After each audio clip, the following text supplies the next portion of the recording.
and welcome to Comic Culture. I'm Terrence Dollard, a professor in the Department of Mass Communication at the University of North Carolina at Pembroke. My guest today is writer Michael Trachiotis. Michael, welcome to Comic Culture. Hi, thank you for having me. I'm excited to be here, actually. Thank you. Now, Michael, you are the creator of a new comic series, which I believe is called Once Upon a Time in San Francisco. And I was wondering if you could talk a little bit about this series. To me, it is in keeping with sort of a Sergio Leone epic, but also touching into the world of, I guess, the Hong Kong cinema of the 1970s and 80s. You're right on all levels. Sergio Leone was one of my favorite filmmakers, and I found that between Once Upon a Time in the West and Once Upon a Time in America, there's sort of a gap in his historical depiction of our country. So, obviously, being a lover of his films and working in the film business, I thought, well, I want to find a project or some story that I can fit in between those two time periods. And then hopefully, if it's ever made into a film, whomever the director and the producers are, take in some of the aesthetics of Sergio Leone in the film process because the film takes place in 1906 San Francisco. And it's really specifically set in the Barbary Coast in Chinatown, which was a nefarious and notorious lecherous borough or district in San Francisco.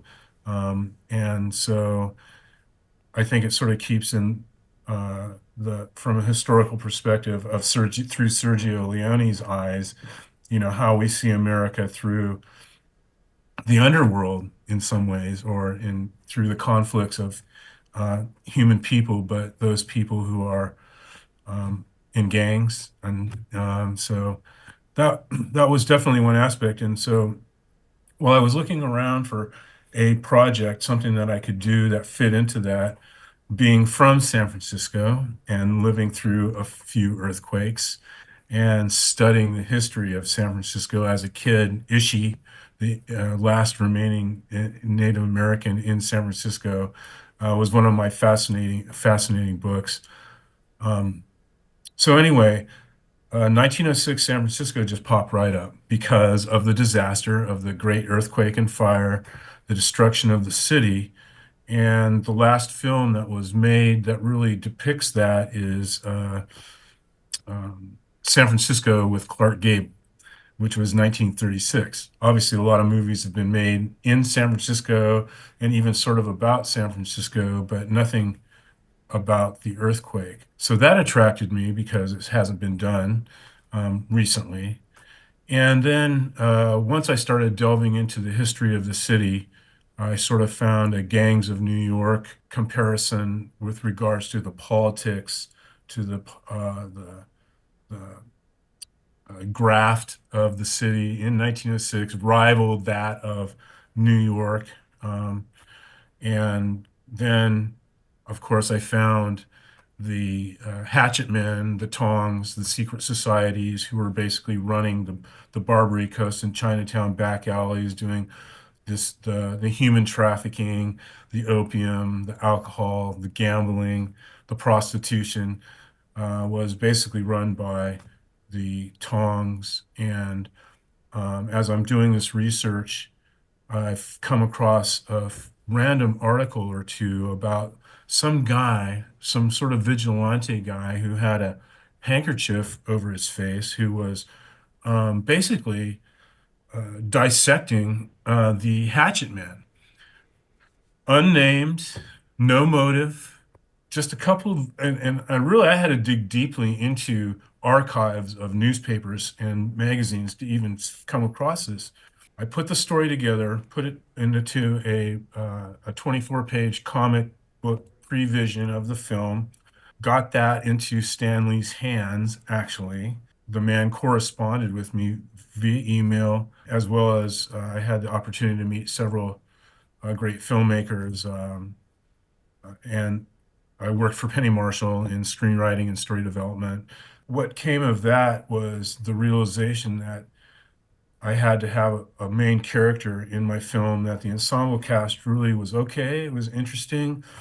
And then that's when I went back to that character I told you about. Well, what would be a reason to build a story around this guy? Because, sure, John Wick, there's a story there behind what he does.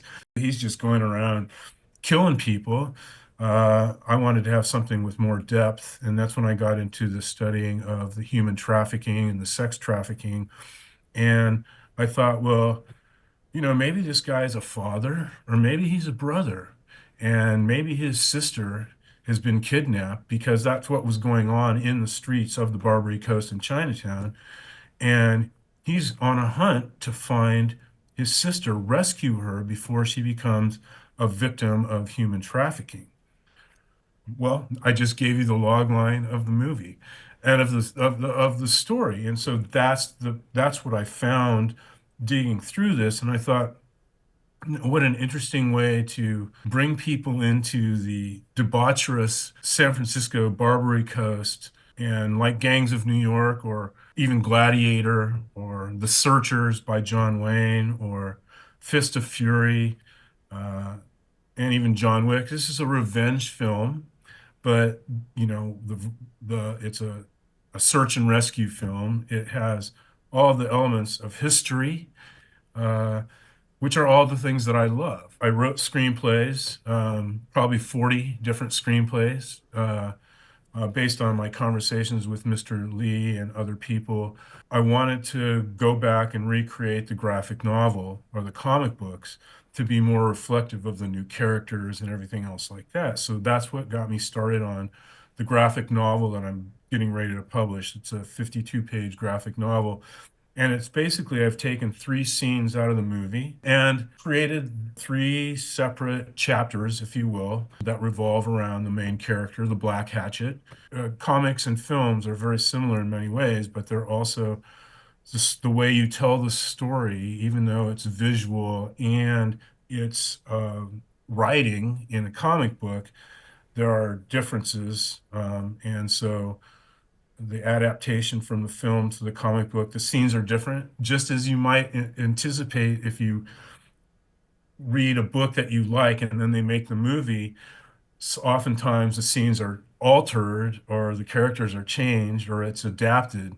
So that's what I did with the graphic novels. I adapted it because when you're writing for a screenplay and for a film, it's a it's very similar. I mean, that's why Alan Moore writing for comics when I taught screenwriting was that's the only book I had the students read for screenwriting for film because he's cinematic in his storytelling, and he gets right down to it. And but writing for a comic book, you you you have to be able to capture maybe a whole part of a scene, a whole scene into a panel or two or three or four.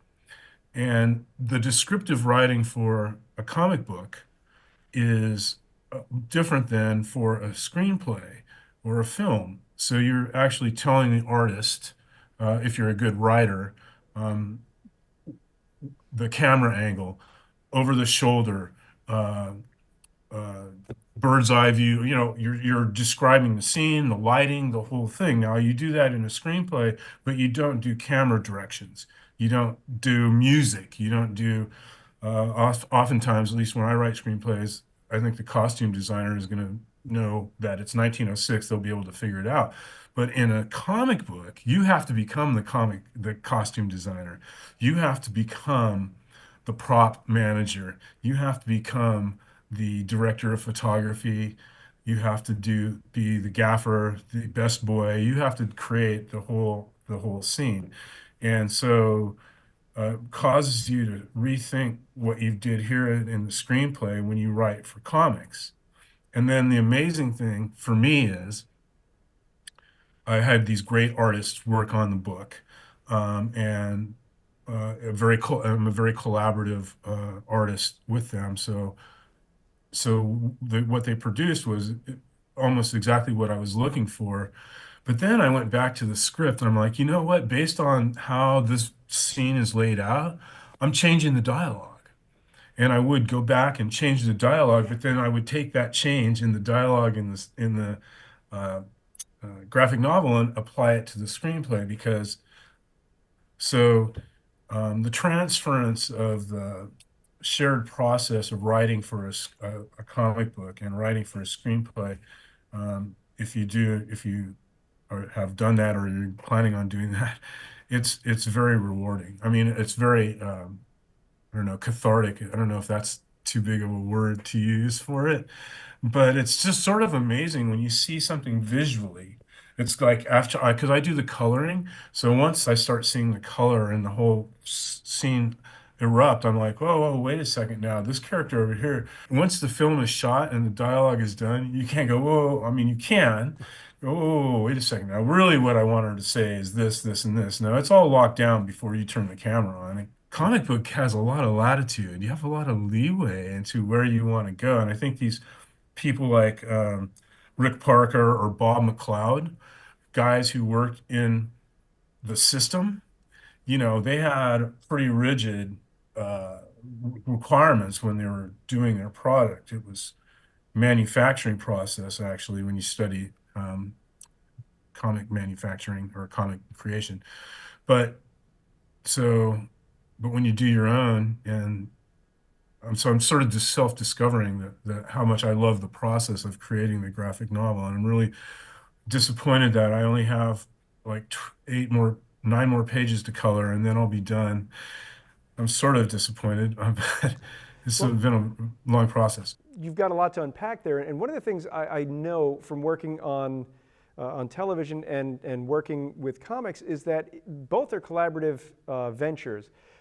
But whereas I'm relying on tradespeople who understand how to light things that I might want them to do and can probably see something, a little bit better than I can because they do it all the time. In the same way, if I'm directing an actor, I'm going to trust the actor to bring something out of that script that I didn't see, although I might try and shade it and color it. The same way I might ask a director of photography to get a particular shot, but they will find a way to make it more artistic because that is their specialty. Working with comics, you can write that script where you tell the artist it's panel 1 is this happening. They might see something or discover a way within that direction that you're giving them to make it better. So it's fascinating to hear that you're leaning into that contribution and that collaboration. So when you're working, and I know that the chapters are different artists working on the different chapters, so how do you make sure that you're able to get the same sort of result from one collaborator to another collaborator to make sure that the audience isn't lost, but also to make sure that there's that continuity between so that the story is clear and we can all just enjoy rather than say there's a switch? At first, I thought that having the 3 different artists would actually detract from maybe the success of the book or the storytelling. However, because I'm the writer, I can go back into the other stories and change or add things that you will find that start in the first story, but it also pops up in the third chapter. Actually, the second chapter of the book is comprised of many of the panels that were created in the Prevision book that got into the hands of Mr. Lee. I couldn't tell that story the way it was written. I took apart all of those panels in that book, position them to create a whole new story with the same character. I made sure that the artists knew that the color scheme of the character's costume is this color, like a light blue shirt, almost like your Superman behind you right there, right? Almost that color. I, being in charge of the color, as I do my color palette for the character. I just take that color palette and apply it to that character throughout all 3 books. So you see him, and he has a distinctive uh, bandana that he wears with a white crane logo on the front of it, which again makes him distinctive.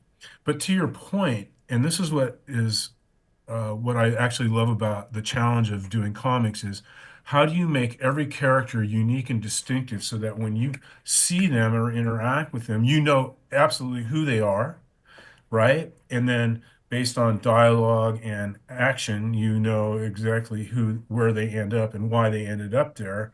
So they become part of the storyline. So the costuming becomes part of the storyline. And in comics, color is the primary way of creating a cost creating a association to a character, right? Red and blue, Superman, red and blue, Superman. So when I create a gang, right, like in the first chapter of the book, it's the Snake Tongue gang. However, because the Black Hatchet has already decapitated their whole gang, he has to now rely on mercenaries. I have one guy from Nigeria, one guy from Morocco, one guy from Colombia, and one guy from the plains of Kansas. The Colombian outfit is different than a Moroccan outfit. The colors are different, how they wear it. So I collaborated with and using examples and even using some AI generated examples, all right, to show the artist, okay, the Colombian guy is going to be dressed like this, the Moroccan guy is like this, the Nigerian guy is like this, the cowboy guy is like this, and the snake tongue leader, here's what he's going to be wearing. And I give them all distinctive armbands since they're not part of the original gang to identify so they can be identified. So as you go through the story, you know who is who. You figure it. But the idea is keeping the continuity and the consistency between the look and the feel, the lighting and the color scheme so that you know that who is who in each character, right? So I think those are it's really, really important that if you're creating a story, that you have it clear and easily identifiable who the characters are. And in comics, you do that through color and costume. So when the first story ends, now we go to the next story, which is the unmasking. You know, we see him without his mask.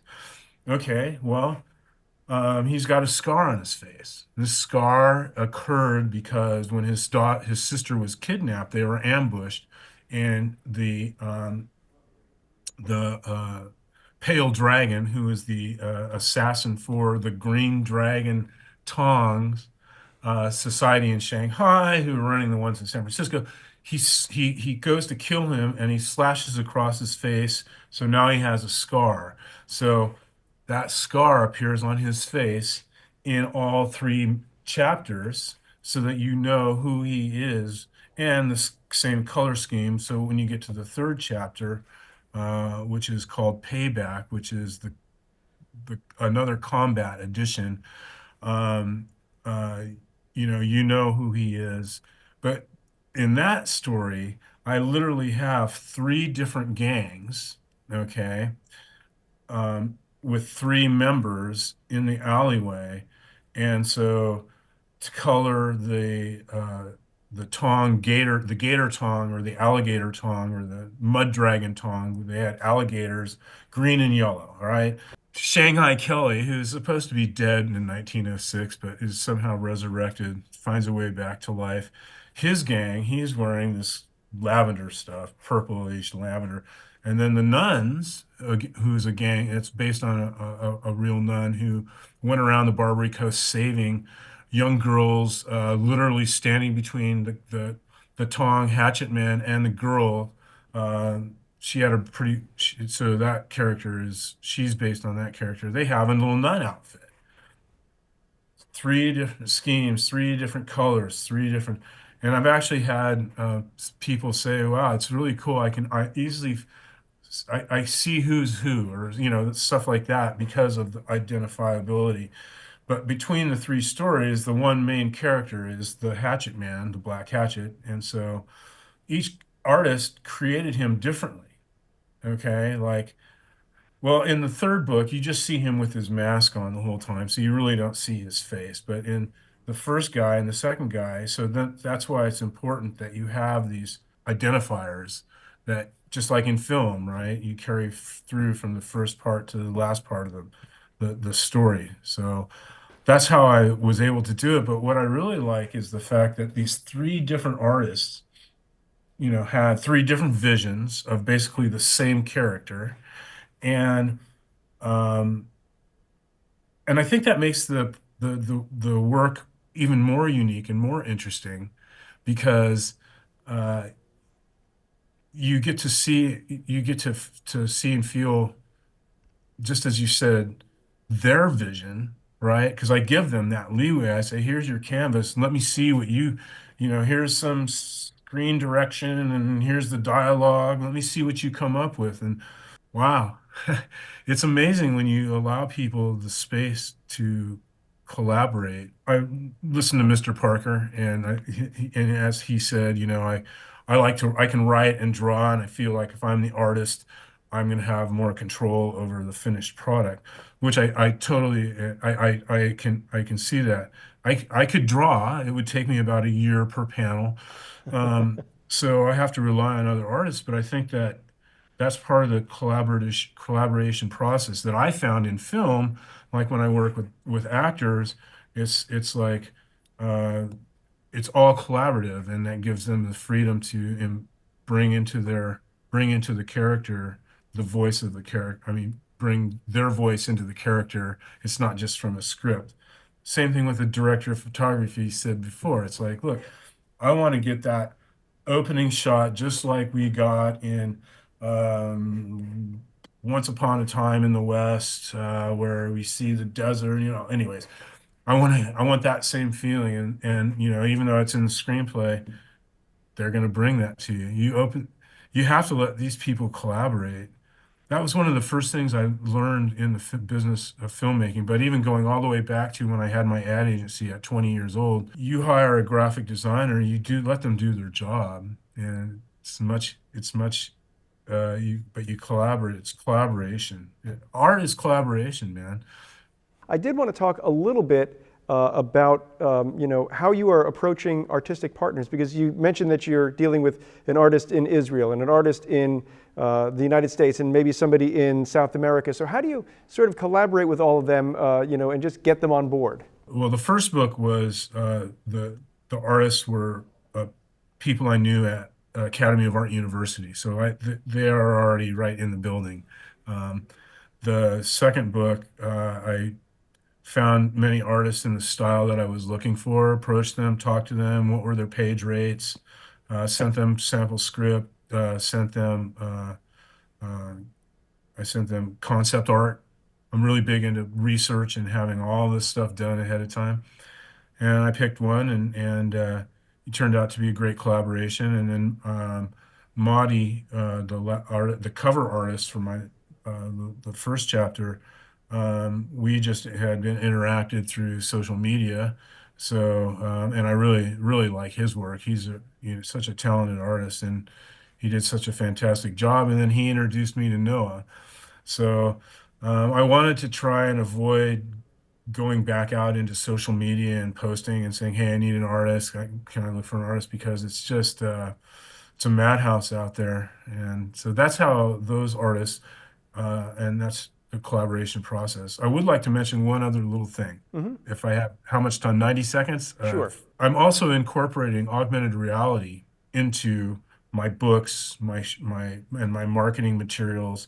So the cover of the graphic novel, when you open the augmented reality app and open and aim it at the cover, you'll get an animation of the actual cover. Like the characters on the cover will animate in a slow motion sort of fight scene. And I think that the application of the augmented reality and using animations of different panels and that sort of thing will be is a both a unique way to market and promote the book, but I also think it creates a new an interactive process with the readers so that um, they can find more ways to enjoy the story.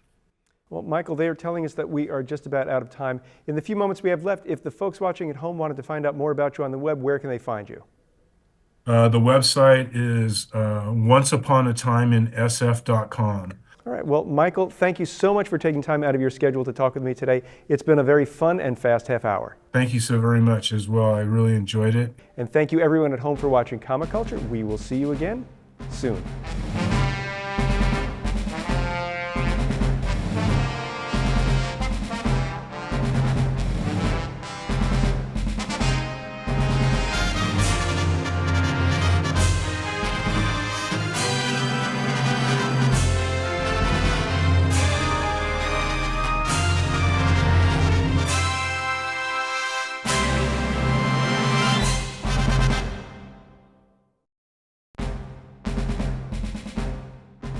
Comic Culture is a production of the Department of Mass Communication at the University of North Carolina at Pembroke, giving broadcasting majors professional experience and on-screen credit before they graduate.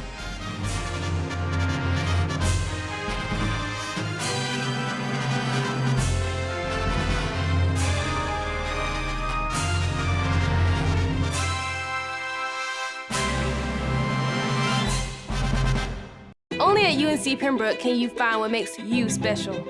We are mission-focused, service-minded, and grounded in our unique heritage.